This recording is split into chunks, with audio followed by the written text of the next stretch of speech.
ka na ba? Mamasaktan? Pagod ka na ba? Na kinukutya? Pagod ka na ba? Na ganyan na lang? Oo. Huwag kang mag-alala. Hindi ka nag-iisa. Tayo mga tayo nandito sa mundong ito, nabubuhay, hindi lang magpapakasarap.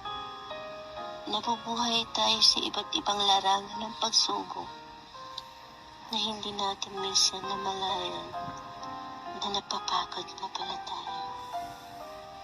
Mga iba't ibang klase ang uri ng pagsubok na dapat natin kalampasan.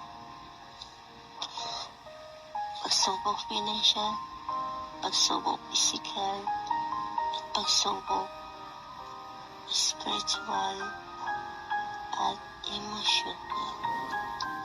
Lahat ng ito ay nakabahagi na ating buhay na dapat natin ito labanan. Oo, tao lang tayo. Tao lang tayo na nangangarap na isa